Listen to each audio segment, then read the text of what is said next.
Mancano 3 settimane al suono della prima campanella del nuovo anno scolastico e nelle scuole dell'infanzia, primarie e secondarie di primo e secondo grado del Veneto mancano complessivamente più di 7.800 insegnanti, di cui 2.284 di sostegno.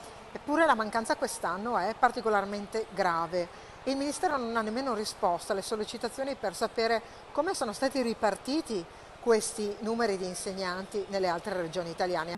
Le province più in sofferenza, Venezia e Treviso, dove rispettivamente mancano 1.155 e 1.012 insegnanti ordinari e 440 e 282 insegnanti di sostegno. Sembra un fatto insormontabile, eppure cosa c'è di più facile di dire quanti insegnanti servono sapendo quanti studenti sono in classe, come sono formate le classi, di che cosa c'è bisogno. Alla strutturale mancanza di programmazione nella scuola, a cui nessun governo ha saputo porre rimedio, dichiara l'assessore regionale Veneto all'istruzione e formazione Elena Donazzan, si aggiunge quest'anno il problema degli insegnanti precari storici o entrati di recente in ruolo, che sono stati cancellati dalle graduatorie, come è il caso dei diplomati magistrali, e che tornano più precari di prima, inseriti nelle sole graduatorie di istituto, che non possono dare la prospettiva dell'entrata in ruolo.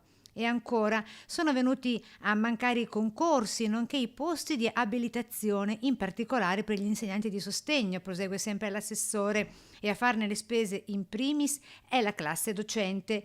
Il nuovo anno scolastico si apre in Veneto con la mancanza di 2 insegnanti su 5 per gli studenti con grave disabilità. Vuol dire gli studenti più bisognosi che dovrebbero avere continuità didattica, un insegnante stabile che possa portarlo in tutto il ciclo scolastico e qui mancano.